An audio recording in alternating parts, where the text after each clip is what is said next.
Título 3. Derechos reales sobre la cosa propia.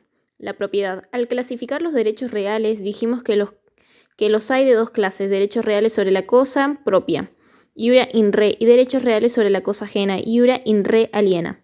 Pertenece a la primera categoría la propiedad o dominio, que reúne en sí todos los caracteres de los derechos reales y que tiene el contenido económico más amplio.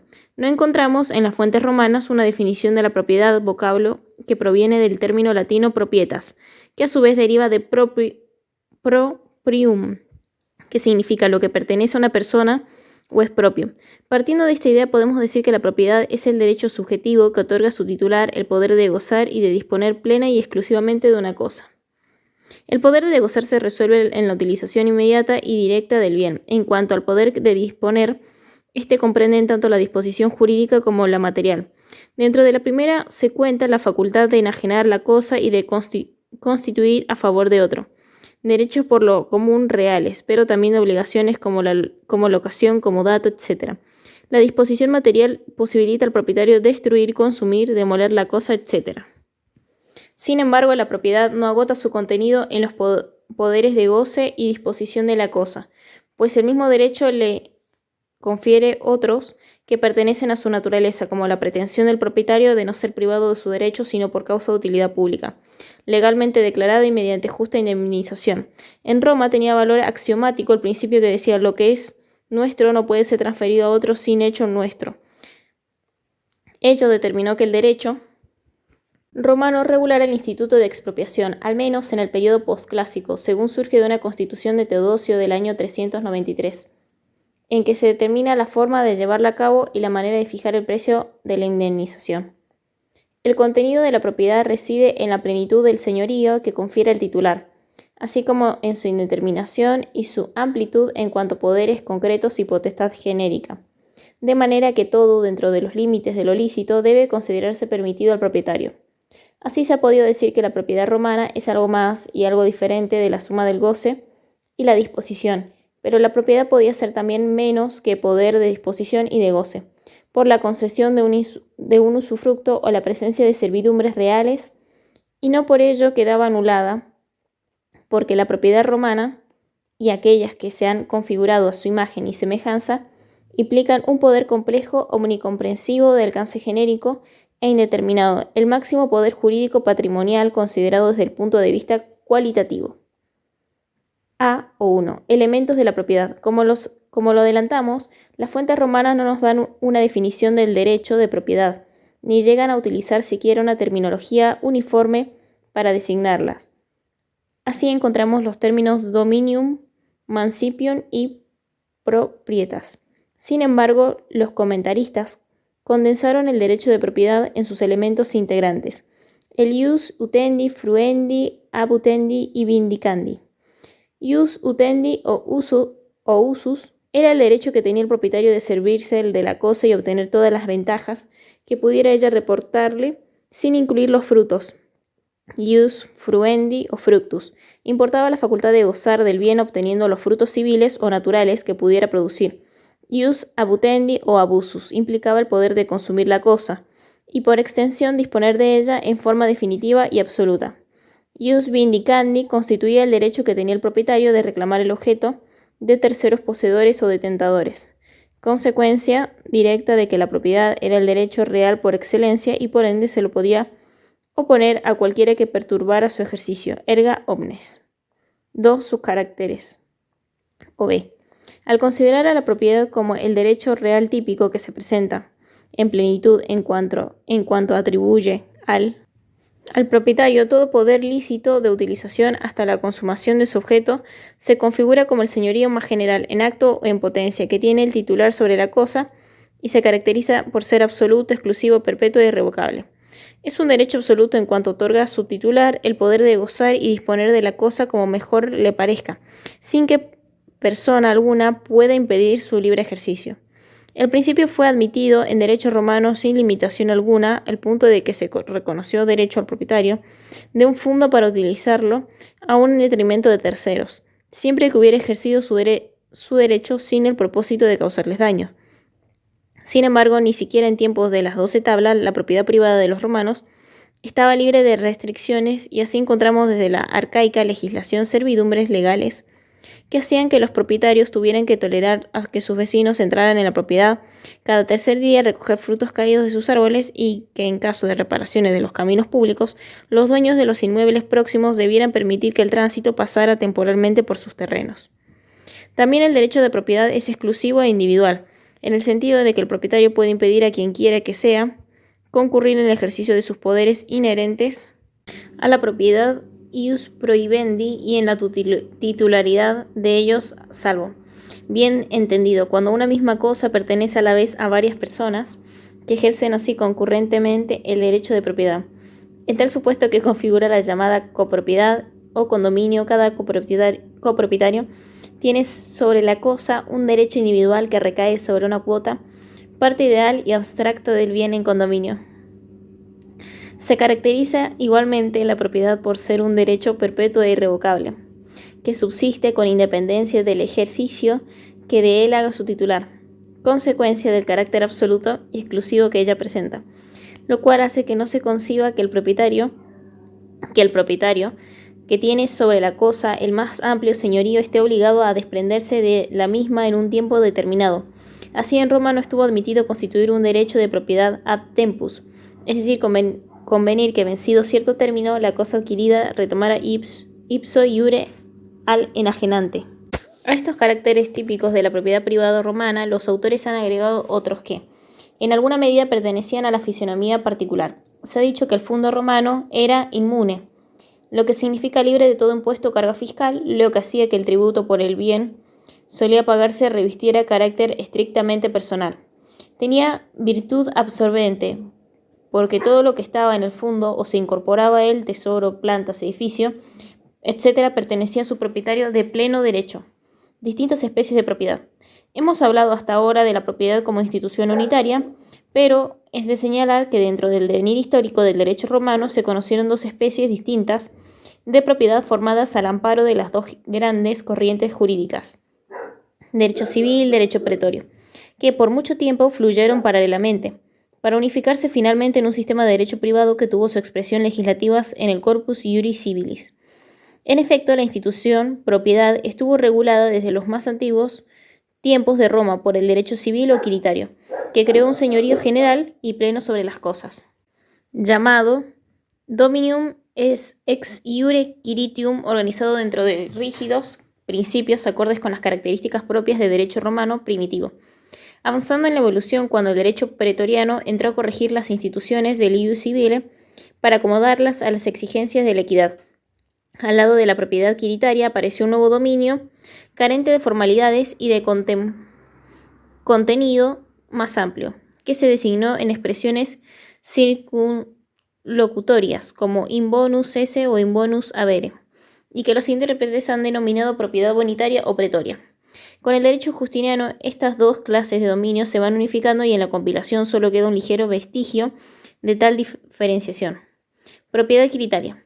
El verdadero derecho de la propiedad romana por excelencia, se designó bajo el nombre de Dominium ex iure quiritium.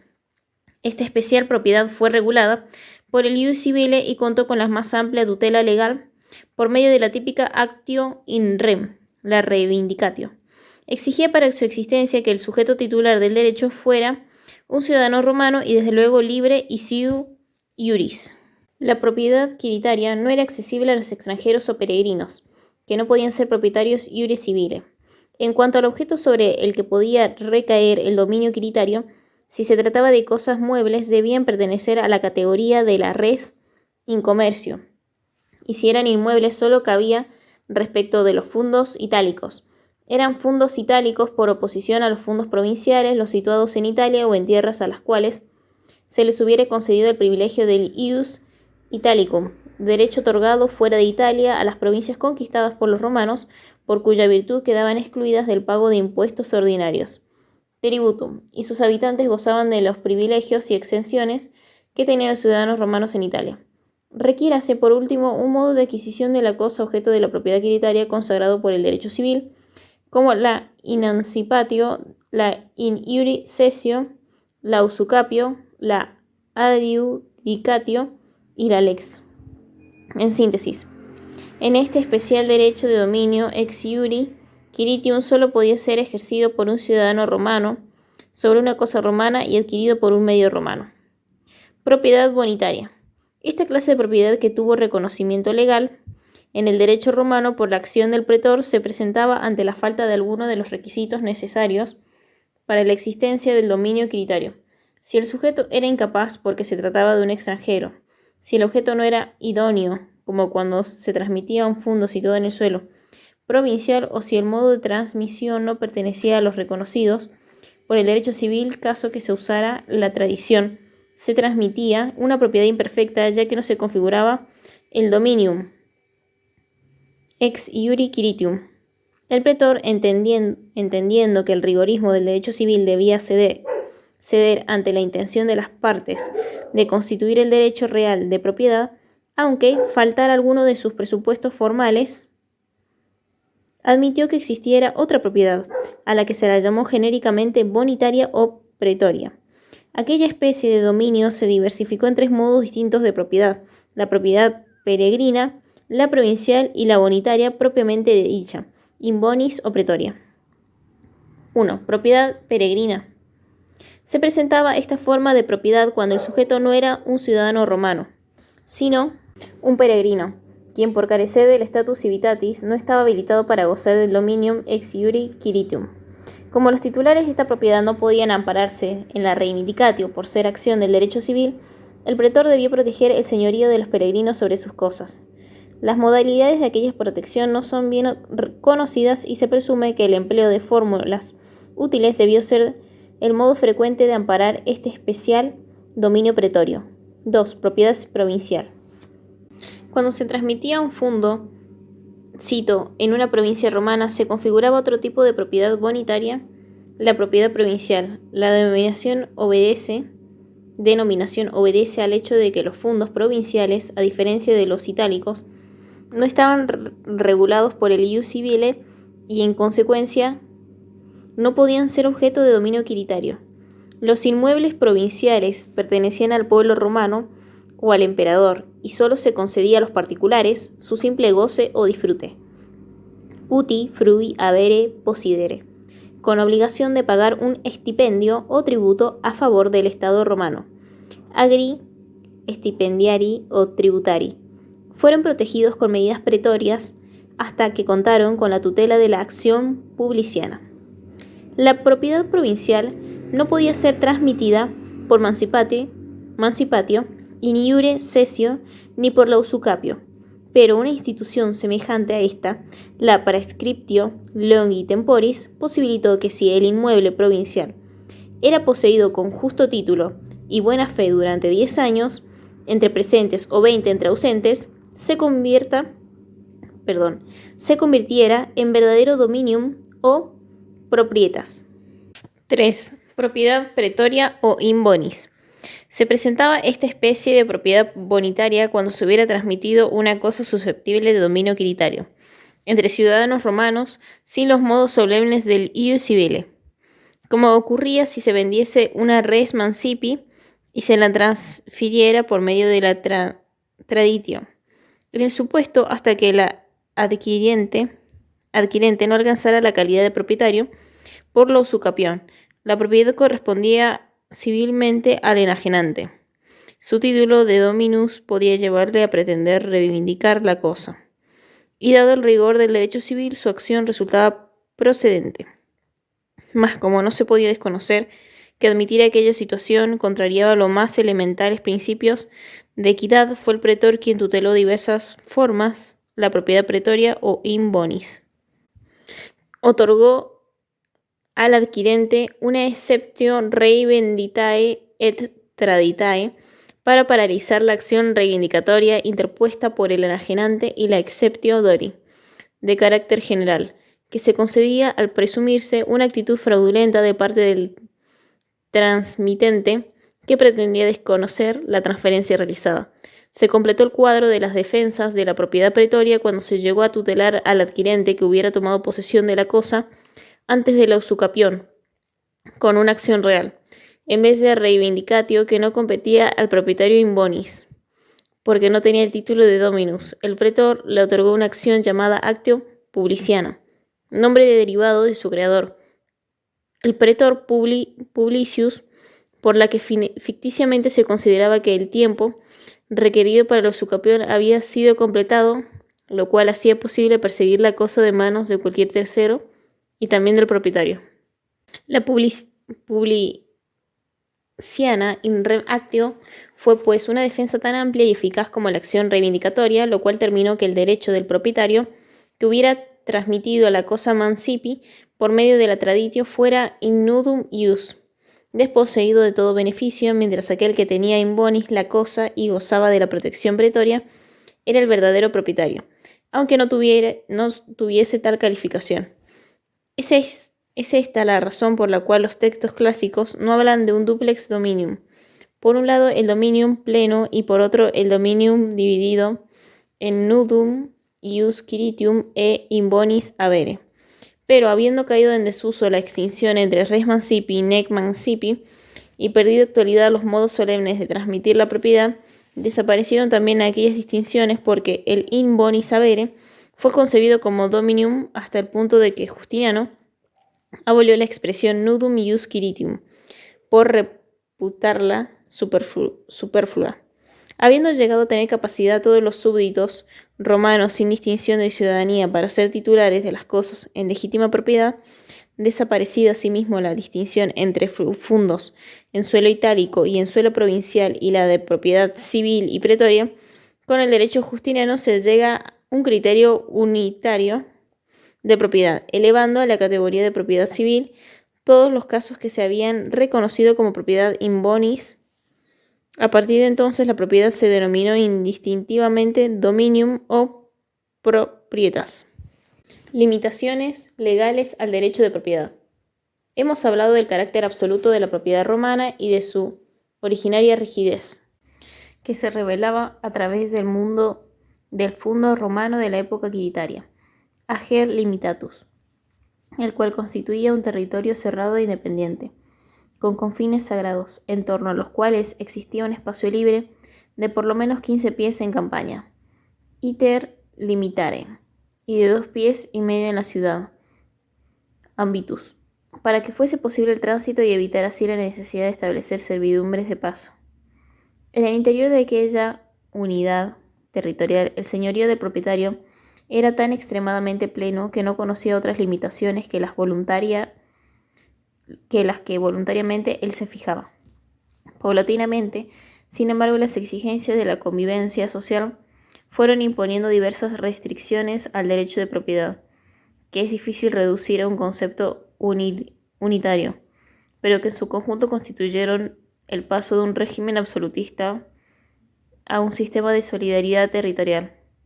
Aquellas limitaciones pueden agruparse en 2 categorías: las impuestas por el derecho público y las que derivaban del derecho privado. 1. Limitaciones del derecho público.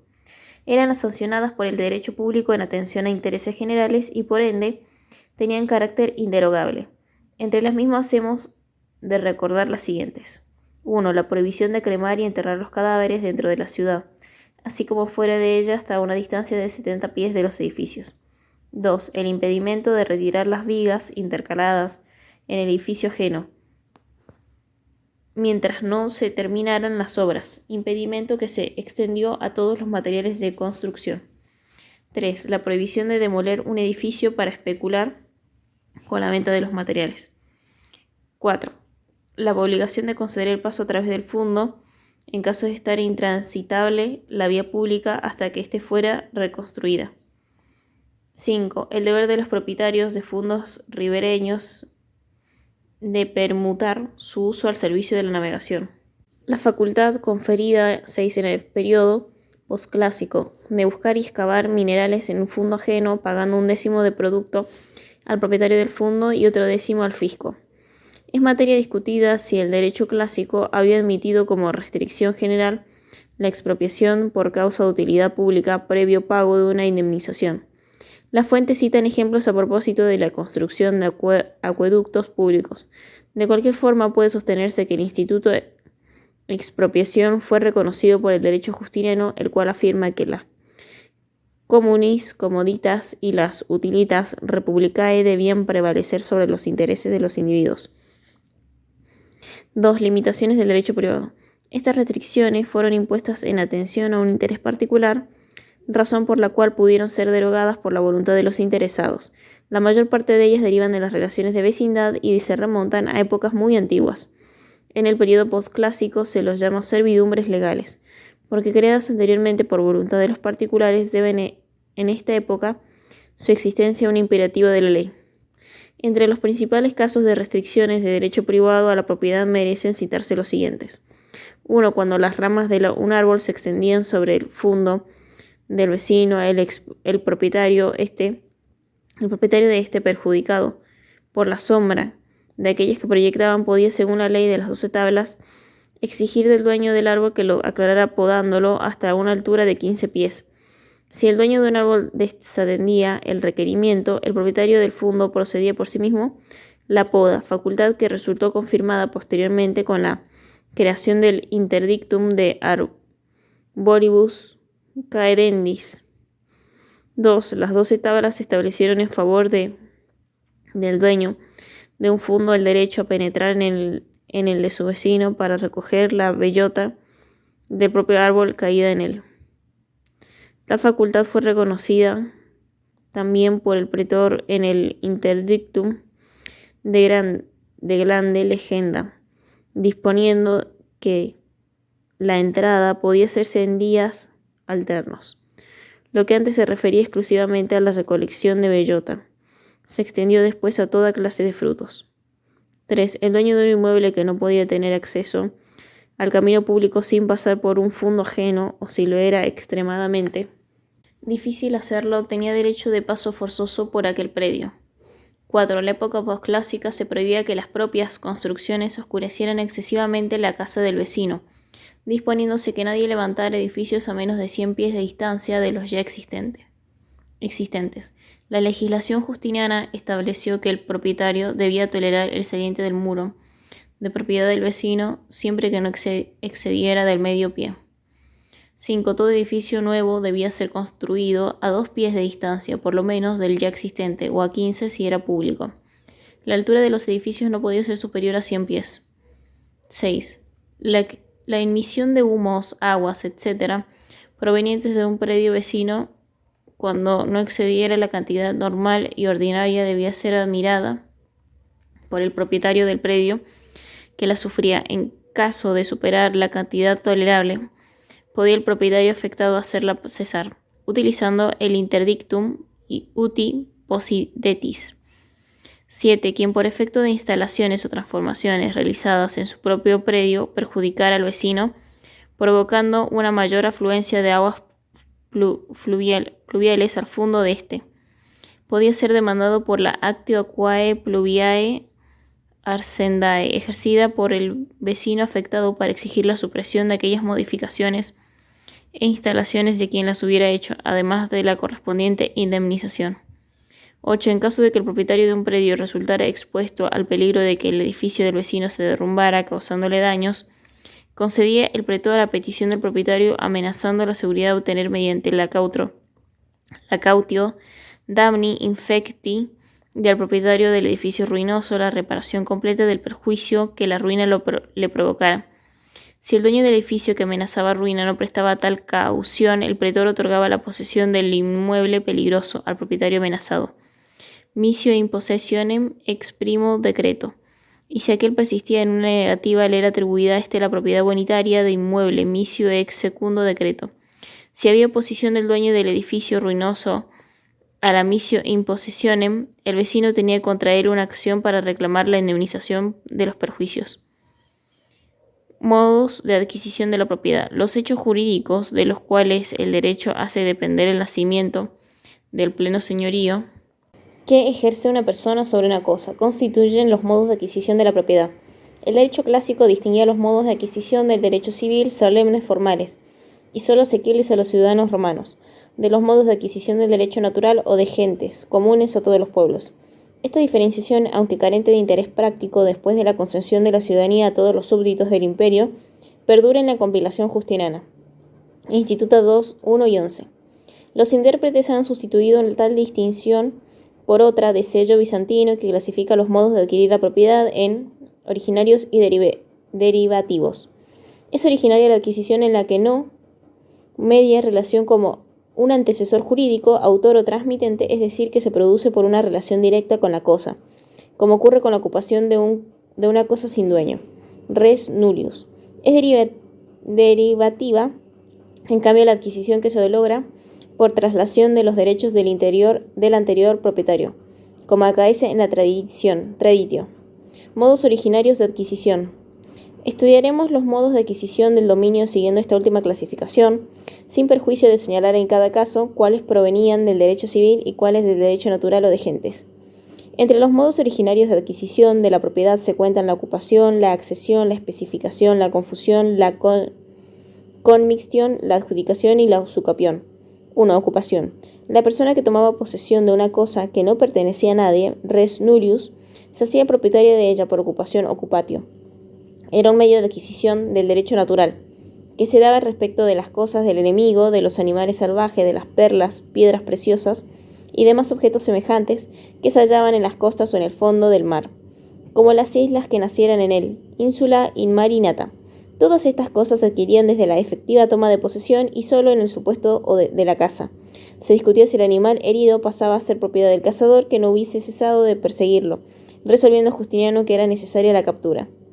En las cosas que habían pertenecido a un propietario, pero que éste intencionalmente había abandonado, las llamadas res derelictae, no se adquiría la propiedad, de conformidad con principios del derecho clásico con la mera ocupación, sino que era necesaria la usucapión. Este requisito fue eliminado por Justiniano y las cosas abandonadas fueron susceptibles de adquisición por la ocupatio. En lugar análogo a la ocupación se halla la adquisición del tesoro, tesaurus, objetos de valor largo tiempo ocultos y cuyo antiguo propietario no era posible identificar.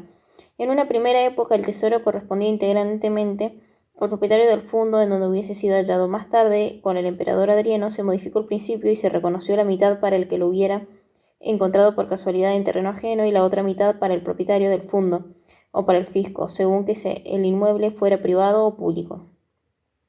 2. Accesión. Cuando una cosa se adquiere, se adhiere a otra por obra natural o artificial para integrarse ambas en un solo cuerpo, hay accesión, accesio. En virtud del principio según el cual lo accesorio sigue la suerte de lo principal, accessio cedit principali. El propietario de la cosa principal extendía sus derechos a cualquier otra cosa que hubiera venido a agregársele, llegando a ser parte o elemento constitutivo de ella hasta el punto de perder su propia individualidad. Los intérpretes agrupan los casos de accesión entendida como la conjunción definitiva en tres clases: accesión de cosa mueble a otra mueble, de mueble a un inmueble, y de cosa inmueble a otra inmueble. No se daba el caso de accesión de un inmueble a un mueble porque aquel era tenido siempre como cosa principal. Entraban en la primera clase la accesión de bien mueble a bien mueble los casos siguientes. 1. La ferrum muniatio, que se configuraba por la unión o soldadura inmediata de dos objetos del mismo metal, caso en el que el propietario de la cosa principal adquiría definitivamente la accesoria. 2. La textura, que era el tejido o bordado que se realizaba en una tela o vestido con hilos ajenos y cuya propiedad se atribuía al dueño de la tela. 3. La pintura, que se daba con la coloración de telas o paños y que pertenecía al propietario del paño. 3. La escritura, que importaba la accesión de la tinta al papel o pergamino ajeno y cuya propiedad se confería al dueño del papel o pergamino. 5. La pintura, que era la pintura realizada sobre lienzo o madera, y que, controvertida la solución en el derecho clásico, Justiniano resolvió que, siendo la obra del artista superior al material, la tabla o lienzo debía ceder a la pintura. Se consideraban dentro de la segunda especie de accesión la de cosa mueble a inmueble, la siembra, satio, la plantación, implantatio, y la edificación, inaedificatio. En estos tres casos, en los que se introducían en un fundo objetos muebles que se incorporaban al suelo, regía el principio de que, siendo el inmueble la cosa principal, todo lo que a él se le unía pertenecía al propietario del suelo. Superficies solo cedit. Así pues, en la siembra accedía a la tierra la semilla ajena que en ella se había sembrado, y en la plantación el propietario del suelo adquiría lo que en él se había plantado, siempre que echara raíces y la adquisición fuera definitiva, aunque la planta se arrancara después. En caso de edificación, los materiales empleados podían, por el contrario, ser reivindicados por el antiguo propietario si la conjunción perdía efecto. A quien de buena fe hubiese sembrado, plantado o edificado en terreno ajeno, le competía un derecho de retención por los gastos que hubiera realizado. De esta manera se confirió al propietario de los materiales de construcción utilizados por el dueño del suelo el derecho a resarcirse mediante una acción por el doble de su valor, actio de figno iuncto. La jurisprudencia clásica suavizó esta disposición de origen decemviral, permitiendo que el dueño de los materiales, por medio de un ius telendi, obtuviera la recuperación de ellos, siempre que la separación no provocara daño o menoscabo del edificio. Se agrupaban en la tercera categoría de accesión la de las cosas inmuebles a inmuebles, los llamados incrementos fluviales, entre los cuales se contaban los siguientes. 1. El aluvión, aluvio, que se daba con la tierra que va sedimentando un río en los predios ribereños y la que en estos va quedando al descubierto al modificarse paulatinamente la línea de la orilla y que era adquirida por el propietario del fundo. 2. La avulsio, que se producía cuando la porción de terreno arrancada a un fundo lo fuera en forma repentina por el ímpetu de las aguas, siendo menester para que existiera accesión que la porción quedase unida íntimamente al fundo al que accedía de forma permanente, de suerte que formara con él un todo continuo. 3. Alveus derelictus, que se presentaba cuando un río público variaba de cauce, en cuyo caso el lecho era adquirido por los dueños de los predios situados en los que habían sido sus orillas. La distribución se hacía trazando una línea por el centro del cauce y las perpendiculares a ella desde los límites entre fundo y fundo de cada lado. 4. La ínsula influmine nata, que era la isla que emergía de un río público y que se dividía entre los propietarios de los fundos de las dos riberas o de una sola según la posición. 3. Especificación. Otro modo originario de adquirir la propiedad era la especificación, la cual consistía en la transformación de una materia prima en una especie nueva, especies novas, que adquiría su propia individualidad, como si se hiciera vino de la uva o una estatua del mármol. El problema que planteaba la especificación consistía en determinar a quién correspondía la nueva especie cuando había sido elaborada con materiales ajenos. Según los sabinianos, la cosa nueva pertenecía al dueño de la materia de que provenía, mientras que los proculeyanos, atribuyendo mayor importancia al trabajo del especificador, reconocían a éste la propiedad de la nova spectes. Una posición intermedia fue adoptada por Justiniano al disponer que si la cosa podía ser reducida a su estado primitivo, pertenecía al propietario, en tanto que era propiedad del artífice, si no se daba tal supuesto y siempre que no hubiera habido mala fe. 4. Confusión y conmixtión. Estos modos de adquisición del dominio tienen lugar respectivamente cuando se mezclan líquidos con fusto o sólidos con mixtio, del mismo modo o de distinto género, sin que haya incorporación de una cosa a otra, accesión ni elaboración de una especie nueva, especificación. En tales casos, cualquiera que fuera la naturaleza de la mezcla, el derecho romano no reconocía cambio de propietario, sino la existencia de un condominio que se podía hacer cesar por medio de la actio communi dividundo o por una reivindicatio pro parte. De esta manera, la confusión y la conmixtión solo provocaban una transformación de la propiedad separada o autónoma en copropiedad o en propiedad pro parte indivisa, menos en el caso de la mezcla o conmixtión de monedas, la cual importaba adquisición del dominio, ya que no había posibilidad de identificar las recibidas. En tal supuesto, ellas eran atribuidas al poseedor, quien sin embargo era llamado a responder con la actio furti si las monedas que le hubieran sido entregadas provinieran de un robo. 5. Adjudicación.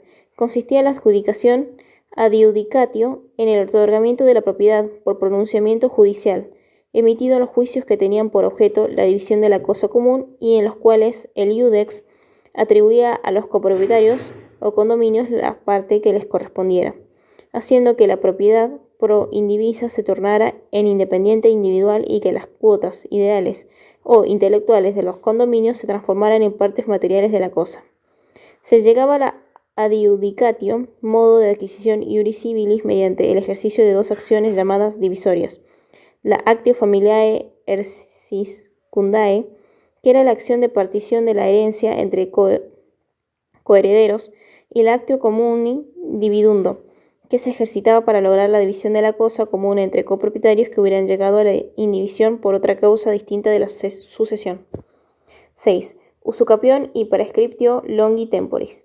Se designaba con el nombre de usucapión el modo originario de adquisición de la propiedad, regulado por el derecho civil, que se operaba a través de la posesión continuada de una cosa durante un tiempo determinado por la ley. Se trata de una institución conocida por los romanos desde las 12 tablas, con la denominación de usucapio y más tarde de prescriptio longi temporis, cuando se refería a una especie de prescripción aplicada a los fondos provinciales. Aquellas dos formas de prescripción adquisitiva se fusionaron en el derecho justiniano, configurándose como institución unitaria. Las fuentes nos definen la usucapión diciendo que es la agregación del dominio mediante la continuación de la posesión por el tiempo determinado en la ley. Usucapio est adiectio domini per continuationem possession temporis lege definit. Digesto 41.3.3. Usucapio proviene del vocablo latino usus, que significa usar una cosa, y de la voz capere, que equivale a tomar o a apoderarse de algo. Ya la ley de las 12 tablas prescribía que el estado posesorio usus, continuado durante 2 años cuando la cosa era inmueble o de 1 año si se trataba de cualquier otra cosa, otorgaba al poseedor los derechos de propiedad. Transcurridos aquellos plazos, del poseedor ya propietario no necesitaba de garantía de su antecesor jurídico en el caso de que un tercero pretendiera que la cosa le pertenecía. La usucapión, modo de adquisición de la propiedad iuris civilis, en principio estaba ligada a la garantía auctoritas, que el enajenante de una res mancipi se veía obligado a prestar al adquirente de buena fe, y que se persistía hasta que por el transcurso tiempo establecido la propiedad de este último llegara a ser matacable. Tenía la función, pues, de no dejar por largo tiempo incierto el dominio en el caso de que la cosa hubiera sido vendida a non domino o sin las formalidades prescritas por la ley. Por la usucapión se adquiría la propiedad civil de las cosas o dominium ex iure quiritium. Por lo que respecta a las personas, estaba limitada a los ciudadanos romanos, quienes podían adquirir la propiedad quiritaria de las cosas poseídas en nombre propio y de buena fe, y la de aquellas sobre las cuales ejercían una copropiedad pretoria o bonitaria. El reconocimiento de derecho de usucapión en el segundo de estos casos tenía la finalidad de corregir la situación jurídica existente, transformando la propiedad bonitaria en propiedad civil o quiritaria.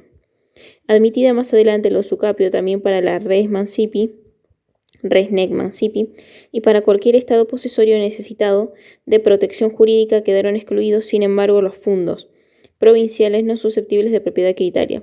Para eso se introdujo en la época de los severos, siglo II después de Cristo, una nueva forma de prescripción adquisitiva, probablemente de origen griego, llamada prescriptio longi temporis.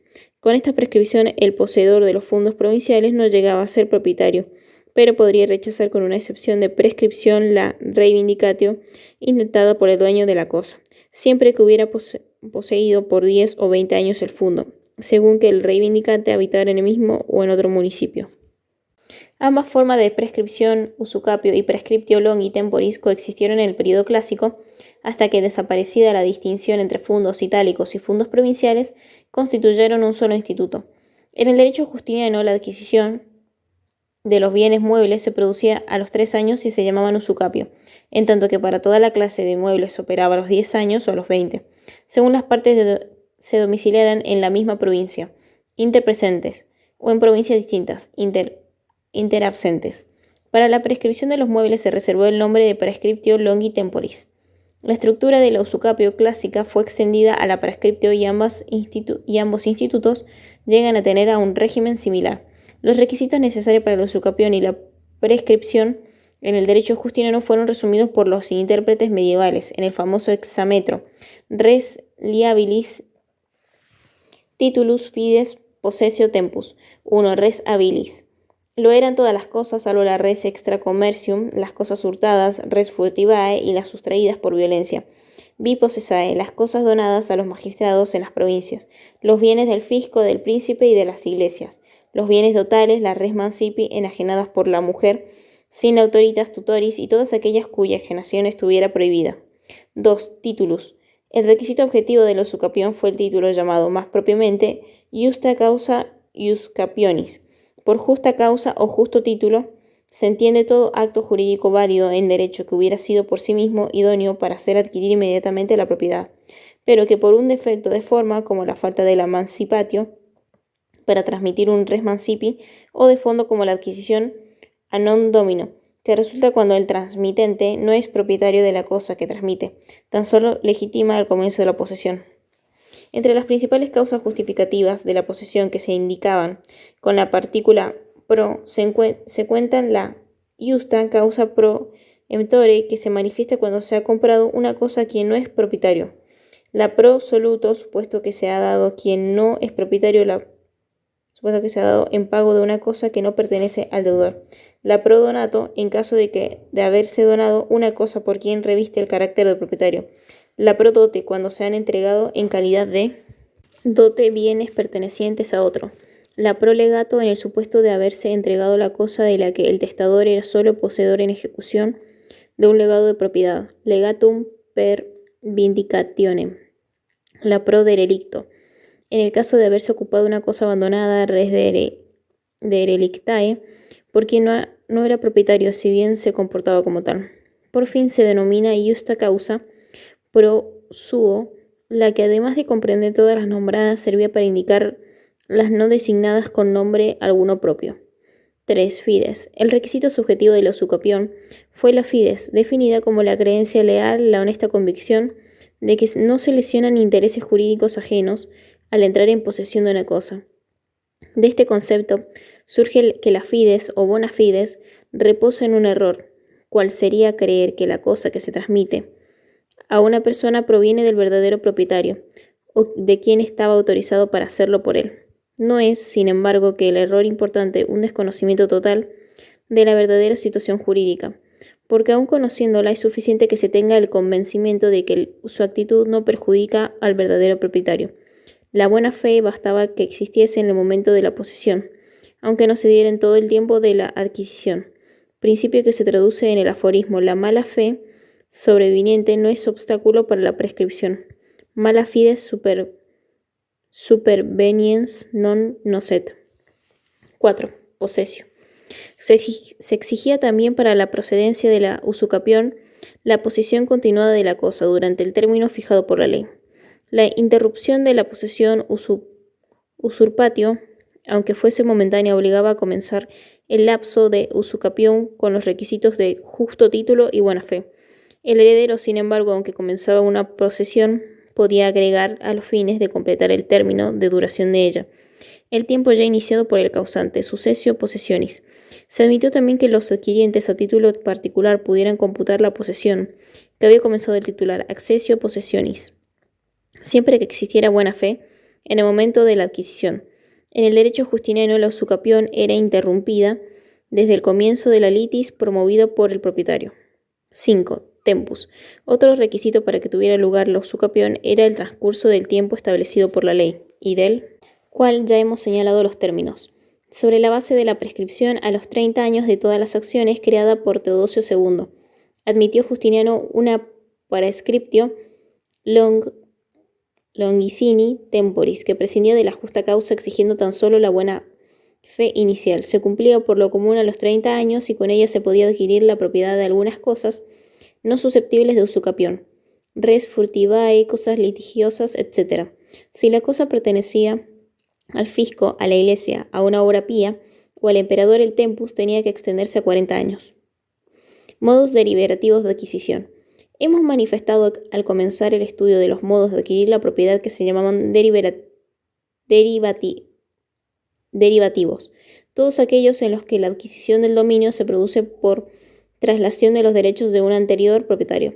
Importan, pues, auténticas sucesiones, ya que llevan implícito el cambio de titular en la relación jurídica, sucesiones que pueden ser a título universal si tienen por objeto la totalidad de un patrimonio o a título singular, cuando se transmiten determinados bienes corpóreos o incorpóreos.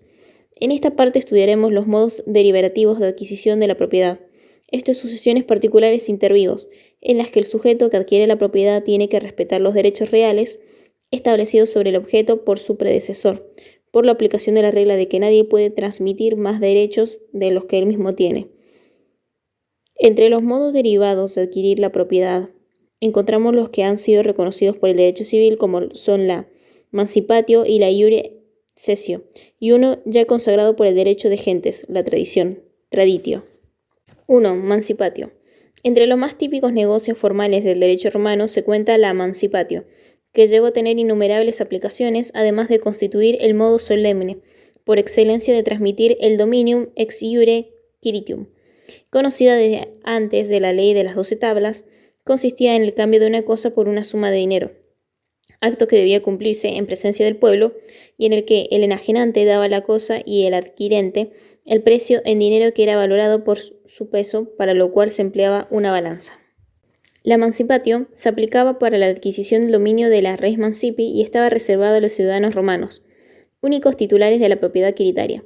En la época clásica, la mancipatio se transformó en una ceremonia simbólica, imaginaria benditio, que se realizaba con el empleo de cobre y la balanza, per aes et librum, con la presencia de 5 testigos, que probablemente representaban a las 5 clases del pueblo, participando del solemne acto una sexta persona, el libripens, que tenía la misión de sostener la balanza. Tratándose de la adquisición de una cosa a título oneroso por mancipación, el precio solía estar representado por un lingote de cobre, aes, o una pequeña moneda que el adquirente, mancipio accipiens, ponía en la balanza. Librani, pronunciado palabras solemnes, declaraba que la cosa era suya, según el derecho de los quirites, y que la había adquirido con aquel cobre y con aquella balanza. Si la cosa que se transmitía era mueble, tenían que estar presente, y si era inmueble, se utilizaba algo que la simbolizase, un terrón, una teja. El efecto fundamental que producía la emancipación era otorgar la propiedad quiritaria al adquirente sobre la res mancipi que se le transmitía. Como consecuencia, se atribuyó pleno valor a las cláusulas adicionales incorporadas a la parte oral de la solemnidad. Nuncupatio, como podía ser la reserva de usufructo o de servidumbre en favor del enajenante. Mancipio dans. También el emancipante estaba obligado a garantizar la propiedad de la cosa transmitida y respondía con el duplo de su valor si hubiera enajenado un bien que no le pertenecía. Esta garantía se llamaba auctoritas, y la acción con que podía hacerse efectiva, actio autoritatis. Asimismo, cuando se transmitía un fondo, si resultaba que tuviera medidas inferiores a las fijadas por lácteo de modo agri, el enajenante, respondía el adquirente con una multa por el doble del valor de la extensión que faltara. En el derecho postclásico, con la desaparición de la distinción entre res mancipi y nec mancipi, la mancipatio perdió su importancia, quedando reemplazada en la compilación justiniana por la traditio, único modo idóneo de transmitir el dominio. 2. In iure cessio. Otro modo solemne de adquisición de la propiedad reconocido por el derecho civil fue la in iure cessio. Consistía en un simulado proceso de reivindicación, realizado sobre el esquema de la legis actio per sacramentum in rem, en el cual tanto el adquirente como el enajenante se presentaban ante el magistrado in iure. El primero, que asumía el rol de actor, reivindicaba la cosa como si fuese suya, y el segundo no se oponía, cedere. Ante la falta de la contradicción, el magistrado pronunciaba la adictio, adjudicando la cosa a quien la había reclamado como propia. Así, el enajenante perdía la propiedad del bien al operarse su transmisión al adquirente, que quedaba públicamente reconocido como propietario ex iure quiritium. La cesión ante el magistrado, por ser negocio jurídico iure civile, solo era accesible a los ciudadanos romanos que tuvieran el ius commerci. En la práctica, la iure cessio se utilizó para la adquisición de las res incorporales, como las servidumbres, perediales, el usufructo, etc. Como actus legitimus, al igual que la emancipación no se le podía someter a término o condición, llegó a tener mayor aplicación que la emancipatio, pero también desapareció como modo de transmitir el dominio, al reemplazarse el sistema procesal de las acciones de la ley por el procedimiento formulario, y especialmente debido al auge que alcanzó la tradición como medio de transferencia de la propiedad. En los textos justinianos, los compiladores solo dejaron de ella la palabra cesio o cedere, que vino a significar transmisión de la propiedad o de los derechos. 3. Tradición. El negocio transmisivo usual y ordinario del derecho romano lo constituyó la tradición. Era un acto no formal de derecho natural o de gentes que en la época clásica solo se utilizaba para la transmisión de la res nec mancipi, pero que el derecho justiniano se aplicó a toda clase de cosas. La traditio consistía en la entrega de una cosa por el propietario, tradens, a otra persona, excipiens, con la intención de que ésta la adquiera ocupando su lugar. Este modo derivativo de adquirir la propiedad pronto se impuso en la legislación romana y fue desplazando a los demás, situación explicable si se tiene en cuenta que nada viene a ser más ajustado a la equidad que tener por válida la voluntad del dueño, de transferir a otro una cosa que le pertenece. Una de las condiciones necesarias para que la tradición surtiera sus efectos normales se refería a las partes intervinientes en el negocio. Ellas debían ser capaces de enajenar y de adquirir, requiriéndose además en el tradens la calidad del propietario, por aplicación de la regla nemo plus iuris transfere potest quam ipse habet. Se exigía también la preexistencia de una causa que justificara la tradición llamada iusta causa traditionis. Se entendía por tal el fin práctico, económico, social que de modo inmediato motiva la entrega de la cosa y sirve de fundamento según determinación de la ley para la adquisición de la propiedad. Como se ha sostenido comúnmente, la iusta causa se subsume o absorbe en la causa de un negocio jurídico concreto y si éste es de los que se cumplen en el acto, la causa se sustancia en el acuerdo de las partes sobre el fin de la entrega existente en el momento de realizarla. A este respecto actuaban como iustae causae de la venta, la donación, la dote, el pago, etc. Si faltaba la causa o era instituta, es decir, no reconocida por el ordenamiento jurídico, como las donaciones entre cónyuges, la propiedad no se transfería. Otro presupuesto de la tradición fue el traslado o remisión de la posesión del tradens al accipiens, que debía hacerse de modo efectivo, esto es de la mano a mano, si se trataba de cosas muebles y mediante la entrada personal en el fondo o en la casa si la transferencia era de un bien inmueble. La materialidad de la exigencia fue desapareciendo paulatinamente y ya el derecho clásico admitió algunas atenuaciones que vinieron a espiritualizar el requisito de la remisión de la posesión de la cosa, con lo cual la voluntad de adquirir y transferir llegó a tener mayor relevancia que el hecho material de la toma de posesión. Aparecieron así los casos de tradición simbólica longa manu, brevi manu y de la constitutum possessorium, todos ellos resumidos por los intérpretes bajo la denominación de traditio ficta, designación que significa que el acto material de la tradición no se ha llevado a cabo efectivamente, sino en forma ficticia. Había traditio simbólica cuando se entregaban las llaves de un almacén para exteriorizar con tal acto la transferencia de las mercaderías que él contuviera. La traditio longa manu era el caso en el que no se entregaba propiamente el objeto, sino que se lo indicaba y ponía a disposición del adquirente, aplicándose en el derecho justiniano a los inmuebles mostrados a distancia. Había traditio brevet manu en el supuesto de una persona, que siendo poseedor o detentador de la cosa por la ocasión o usufructo, pasaba a poseerla como propietario por haberla adquirido de su anterior dueño. El constitutum possessorium, situación simétricamente inversa, tenía lugar cuando el propietario, previo acuerdo con el adquiriente, se constituía en poseedor de la cosa que había transmitido, como si continuara en ella como locatario. Difundido el uso de la redacción de documentos para consignar las transferencias, se admitió que la propia escritura del instrumento sustituyera la entrega de la cosa, especialmente cuando se trataba de donaciones. Para los bienes inmuebles desaparecidas las antiguas formalidades, se afirmó la necesidad del acto escrito y de su inscripción en los archivos públicos, insinuatio apud acta, como medio de tutelar los intereses de las partes y de los terceros, de esta formalidad que pertenecía a la publicidad del acto. El derecho justiniano hizo depender la adquisición de la propiedad inmobiliaria. Pérdida de la propiedad. La propiedad podía extinguirse por voluntad del propio dueño o por causa de la cosa misma. Se perdía por un acto voluntario de su titular si éste la abandonaba o si la transmitía a otro sujeto. bien por un negocio o título gratuito, bien por un negocio o título oneroso. Se extinguía la propiedad por razón de la cosa misma si parecía o dejaba de estar en el comercio, cuando otra persona la adquiría por especificación, accesión, adjudicación o usucapión. Si el animal feroz recuperaba su libertad o el domesticado perdía la costumbre de ir y volver, cuando el enemigo reconquistaba el botín que se le hubiera tomado. También podía cesar el derecho de propiedad y por disposición de la ley cuando dejara ésta de reconocer y proteger dicho señorío a su titular, como ocurría en los casos en que un ciudadano experimentara un capitis diminutio máxima, y en los supuestos contemplados en la ley Iulia et Pacta Poppaea, en la que las partes caducas eran adjudicadas a manera de sanción a otras personas distintas de su titular. Digamos por fin que la propiedad no se extinguía por la muerte del titular, sino que en este caso se transmitía a sus sucesores testamentarios o ab intestato y, a falta de estos, al fisco.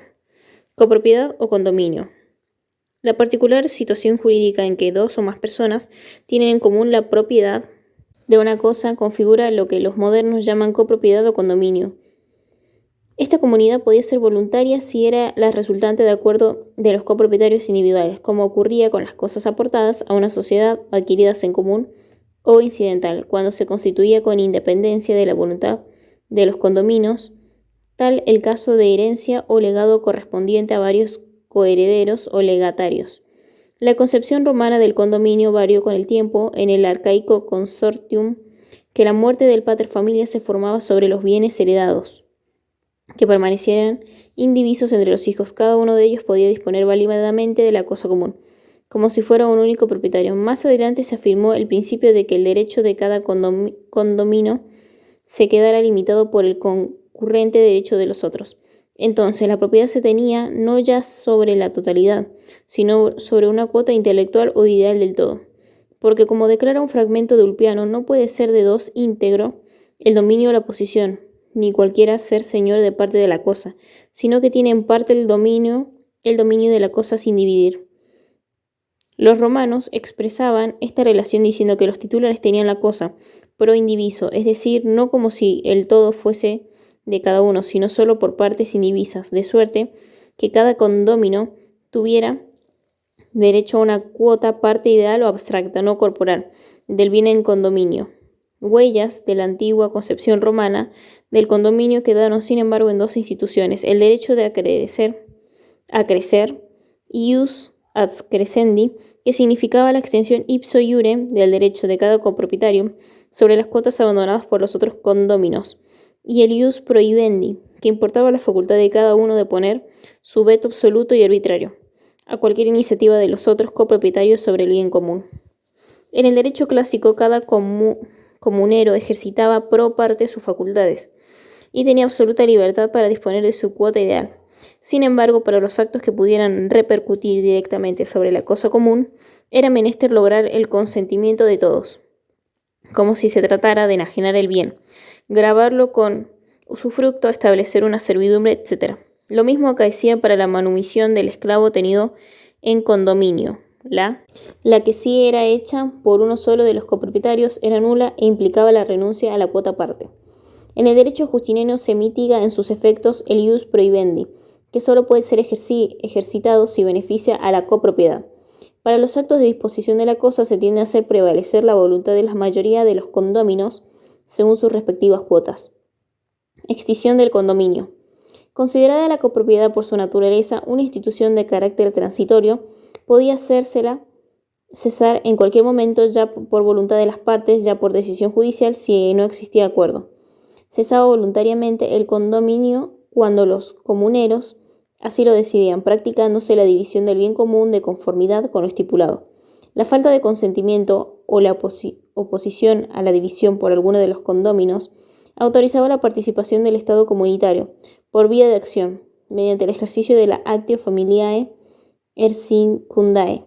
Si la comunidad existía entre coherederos o del actio común dividundo, cuando el condominio no provenía de una herencia, de estas acciones que se llamaron acciones mixtas.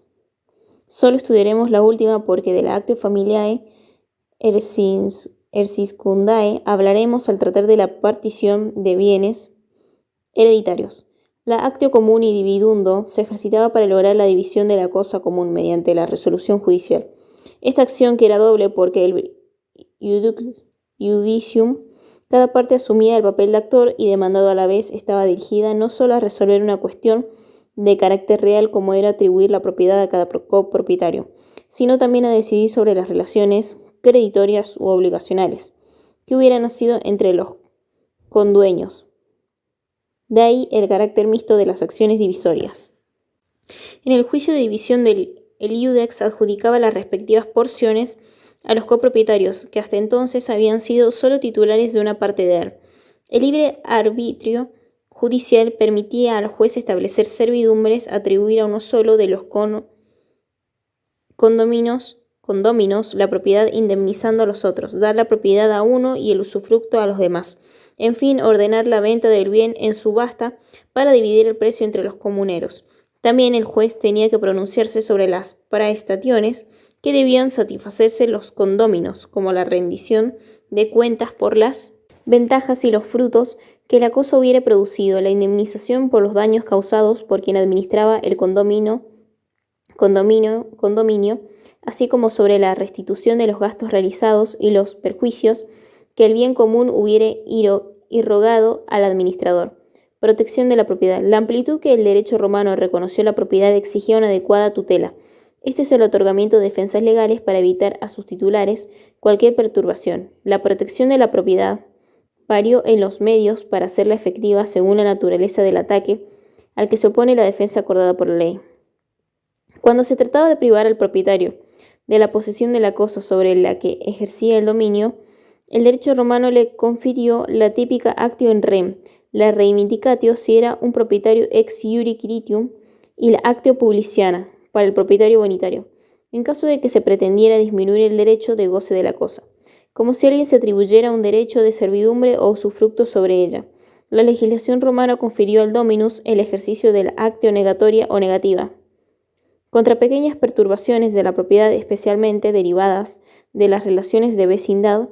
Correspondían al propietario otros medios de defensa, como la actio aquae pluviae arcendae, la cautio damnifecti, la operis novi nuntiatio y el interdictum quod viaut clam, el de arboribus caedendis y el de glande legenda.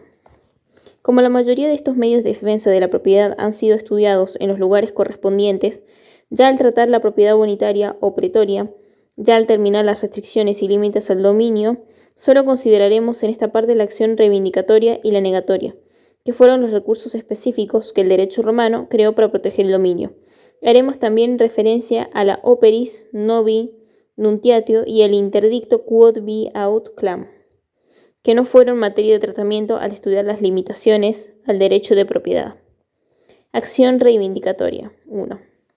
La acción que ampara al propietario civil ex iure quiritium contra el tercero que posee ilícitamente y que tiende a que se le reconozca su propiedad y en consecuencia que se le restituya la cosa o que se le pague el precio de ella. Ha sido denominada por las fuentes romanas reivindicatio. Para el derecho clásico, la posesión tutelada por los interdictos es un estado de hecho, no un derecho. Aunque el propietario haga uso de los interdictos para defender su posesión, esto no afecta a su derecho, sino al hecho posesorio solamente. La discusión sobre el derecho como propietario debía ventilarse en un procedimiento no posesorio sino petitorio. La acción petitoria del propietario civil fue la reivindicatio, el prototipo de las acciones in rem. Como todas las primitivas vindicaciones, también la reivindicatio debía tramitarse por el sacramentum, antiguo juramento convertido después en apuesta pecuniaria para corroborar la propia afirmación de que la cosa era del que la vindicaba ex iure quiritium. Como ambos litigantes hacían afirmaciones simétricas al decir de Álvaro de Ors, en presencia de la cosa corría el riesgo de perder su sacramentum como iniustum, pues podía ocurrir que ninguno de los dos pudiera probar su propiedad.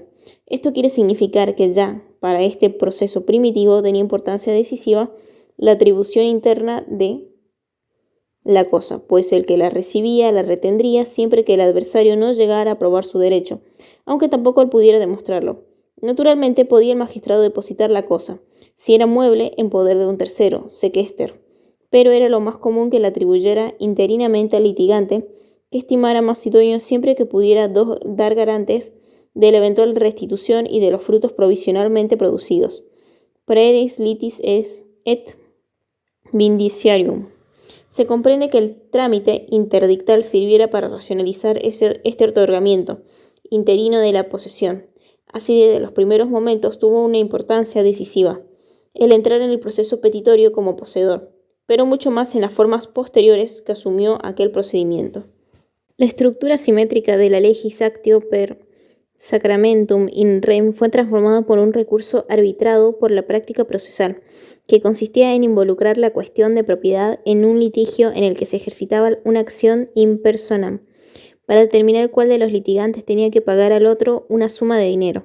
Bastaba para ello que se prometieran recíprocamente, por medio de una exponsio, el pago de una cantidad si no resultaban ser propietarios.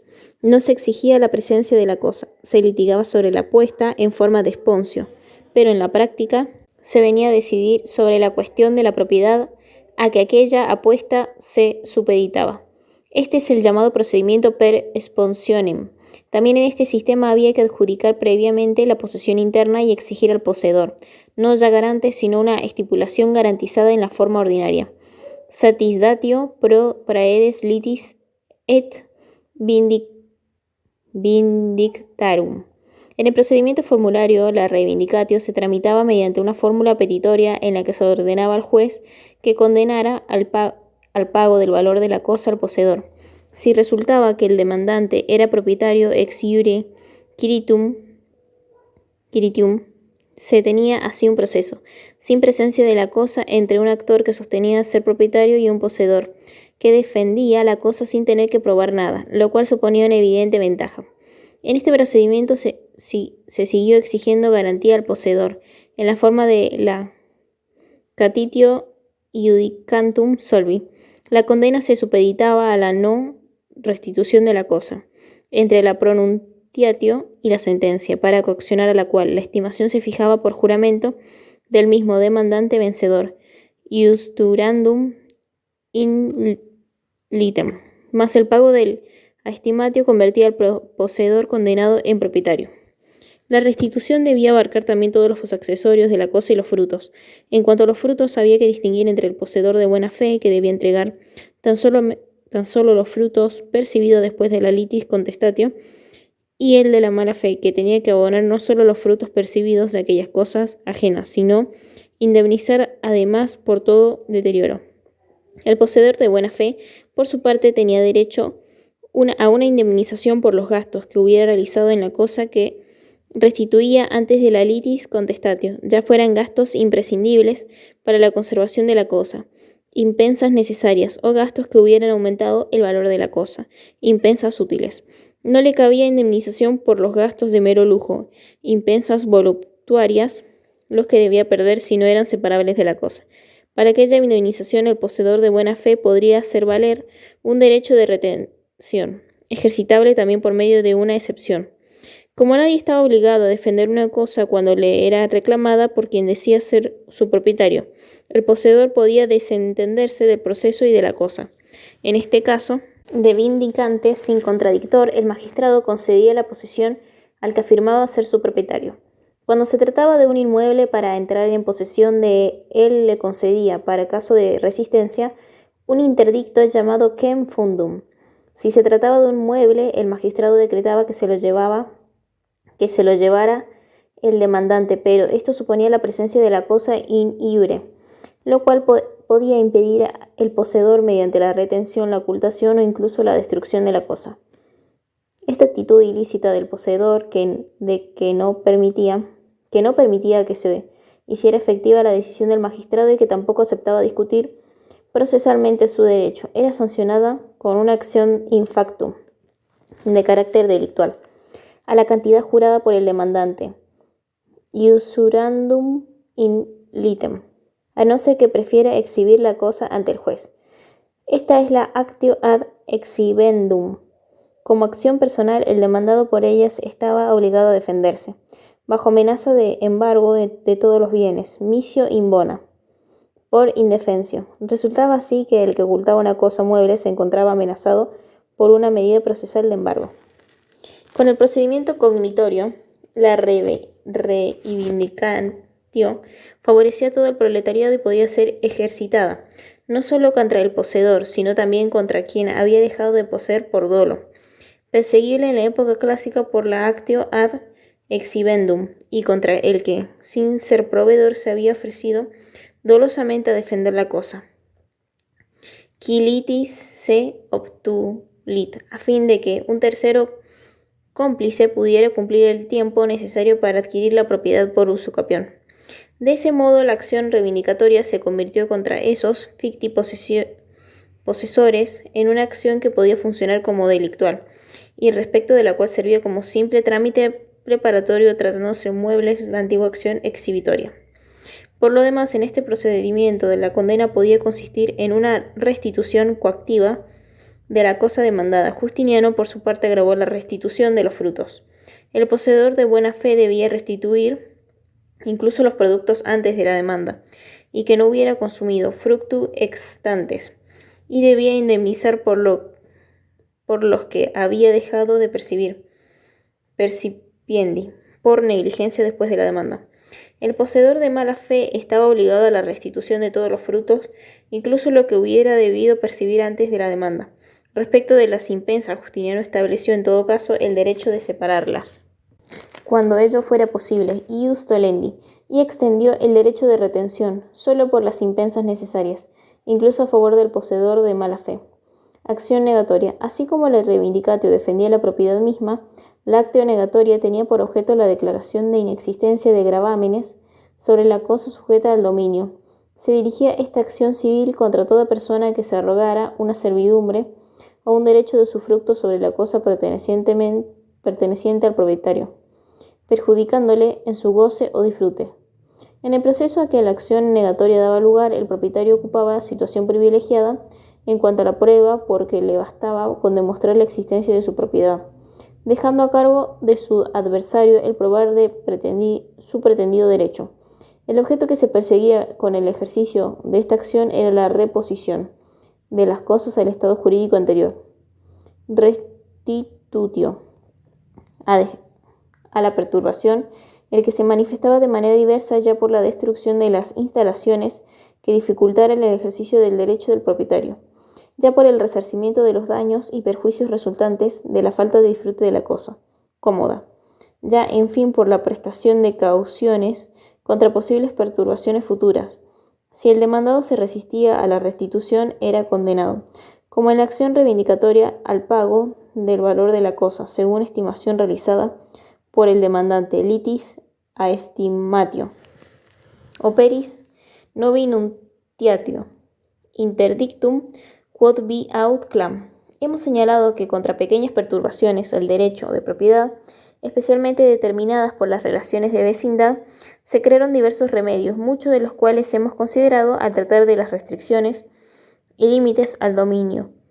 Nos quedan por estudiar dos defensas de creación pretoria, la operis novi nuntiatio y el interdictum quod vi aut clam. La operis novi nuntiatio, o denuncia de obra nueva, era la medida de protección que podía intentar un propietario que se viera perjudicado por la obra que realizara el vecino. Opus novum.